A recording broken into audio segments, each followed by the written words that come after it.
And welcome back. We're in the kitchen with our good friend Joe Gidman from Café Cusco on historic C Street. Welcome. Good to see you. Hey guys, it's been a while. It has been a while, and it smells so good in here right now.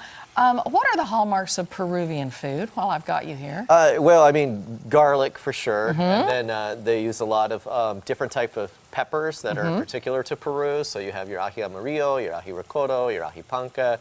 Ají mirasol, there's a whole bunch of them that you won't find anywhere else in the world. Okay. So like this dish today has a little bit of ají panca in it.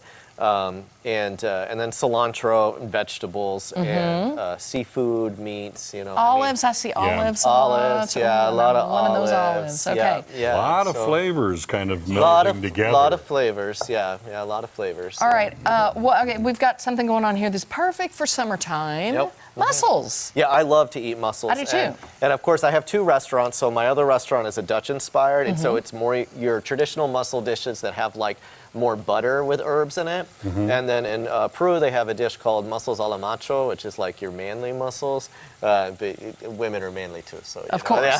Or macho, Yeah, macho. right. I think Macho. women. Yeah. So, but I like this dish because there's no butter, so it's great for if somebody doesn't do dairy, and then and it's got a little bit of spice, and it has more of a tomato base to it. So, okay. So right now I've got our oil. There's a little bit of white wine in there to loosen it up, and then some corn, tomato, and potatoes. The potatoes are really just to provide a little thickness. Okay, right. And I'm going to get the mussels in here right away. So, Alrighty. Yeah, just so that they can get steaming. We've got about 3 minutes here, so hopefully this will all cook up as it should. It will, yeah. We got this nice and hot. So the fun part is because we don't want any smoke, we're going to put some tequila. Okay. In there, so.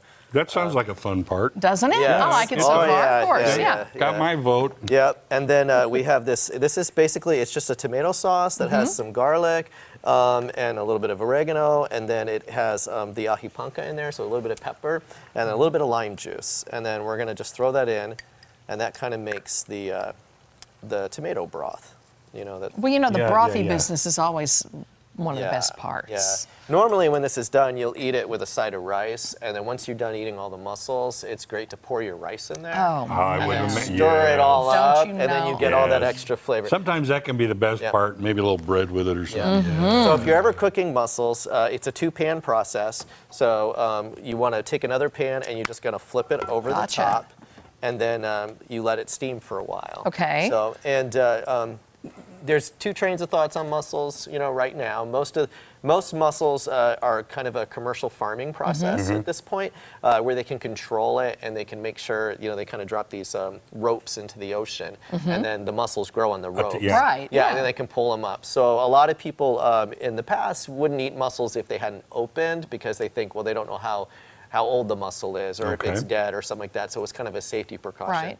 Nowadays, you don't have to worry so much about Really? that. Yeah, because they can control. They know when the muscle's growing, when there's pulling out. Oh, okay. Yeah. But we still try to pick out as many, just because some people, are still nervous. Want to make sure. But, So now you're saying you cook it for a while. Well, how do you know? I mean, that's always, it's like, okay, I cook it for a while. What's a while? Well, you do know by how they open up. So, okay. It's not the same in the past, where if it didn't open up, it might be sick or disease. It's not that. But when the majority of them do open up, then you know that they're good to go. Okay. And it's just a reaction in the mussel that makes the shell open. And you'll see when we put them in, most of them were closed. But, Right. But here real quick, we'll open it up. And we've got about a minute left, and when you do open it up, what are you going to add to it? So when we open it up, I'll put it in this bowl here. And then usually we put some of our pico de gallo. Right. So it's just a fresh pico de gallo we make.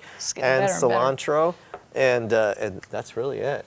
Yeah. This is all good stuff mixed together here. Yeah. It's really good stuff. I was just there, my husband and I, a little over a week ago, and it was just divine. Had a lovely table right by the window. Nice. But you've got, of course, outdoor seating as well. We have our patio. And it's just so good. Yep. And then we have an upstairs as well. And, we've actually finished off the whole building. So the whole upstairs has dining all the way to the back. We have a private party room back there. It's beautiful up there. Nice. Have birthday parties or bridal showers, things like that up there as well. Right. It's good stuff. All right. We are going to take a break. Here's the deal, though. Joe's going to stick around with more from Café Cusco. We're going to get this all plated up, and he's going to show us how he mixes next is the classic pisco sour. Oh yeah, don't go away. You'll want to see that as well. Yeah.